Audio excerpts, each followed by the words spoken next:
Hi అందరికీ నమస్కారం. చిత్రగుప్తుడిని పూజించటం వల్ల ఏ విధంగా మంచి జరుగుతుంది? ఏ విధమైన దోషాలు పోతాయి? ఎలా లైఫ్‌లో సెటిల్ అవుతాము అనేది వివరంగా ఈ వీడియో చివరిలో చెబుతాను. జాగ్రత్తగా వినండి.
ఈ దేవాలయం కాంచీపురంలోని బస్టాండ్‌కి సమీపంలో ఉండే చిత్రగుప్తుని ఆలయం. చిత్రగుప్తుడు చిత్రం అంటే చిత్రం నుండి ఉద్భవించినాడు కావున, గుప్తుడు అంటే అన్నింటినీ చాలా గుప్తంగా ఉంచుతాడు కాబట్టి ఈయనకి చిత్రగుప్తుడు అని పేరు వచ్చింది. ఈ చిత్రగుప్తుల వారు బ్రహ్మ శరీరం నుంచి ఉద్భవించారు. మానవ జీవితం సవ్యంగా సాగాలి అంటే ఎన్నో లెక్కలు, అవకతవకలు, పాపాలు, పుణ్యాలు ఇవన్నీ కూడా సరిగ్గా బేరీజు వేసి మనిషి సంతోషానికి దుఃఖానికి కారణమయ్యే స్వామిని చిత్రగుప్తుల స్వామివారు. విధి అనేది పాపపుణ్యాల ఫలితం అని మన శాస్త్రాలు చెబుతున్నాయి. అలాంటి మానవ జీవితాన్ని నిర్ణయించే లెక్కలను ఏమాత్రం పొరపాటు లేకుండా రాయగలిగే ఒకే ఒక్కరు చిత్రగుప్తుల వారు.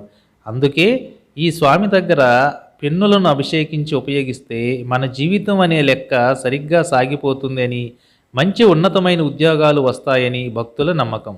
అందుకే ఈ స్వామివారిని దర్శించి మన లెక్క తప్పుపోకుండా సరిచేసుకుందాం. చిత్రగుప్తునికి ఆలయాలు చాలా అరుదు. వాటిలో అతి ప్రాచీనమైన ఆలయం కాంచీపురంలోని బస్టాండ్కి దగ్గరగా ఉండే ఈ ఆలయం. ఈ ఆలయాన్ని 9వ శతాబ్దంలో చోళరాజులు నిర్మించినట్లుగా తెలుస్తుంది. ఈ గుడి దర్శన వేళలు ఉదయం 7 నుంచి 12 గంటల దాకా, సాయంత్రం 4 నుంచి 8:30 వరకు మాత్రమే తెరిచి ఉంటుంది. చిత్రగుప్తుల వారు తన భార్య అయిన కర్ణికాంబతో ఉత్సవమూర్తి రూపంలో మనకి దర్శనమిస్తారు. చిత్రగుప్తుల వారు కేతు గ్రహానికి అధిపతి. అందువలనే ఇక్కడ 7 దీపాలలో నూనెను పోయటం, తరువాత నల్లని ధాన్యాలను స్వామివారికి సమర్పించటం జరుగుతుంది. గుడిలో ఉన్నటువంటి 7 ప్రమిదలలో నూనెను పోసి నల్లని ధాన్యాలను స్వామివారికి సమర్పిస్తే కేతుగ్రహ దోషాలు పూర్తిగా తొలగిపోతాయని భక్తుల ప్రగాఢ విశ్వాసం.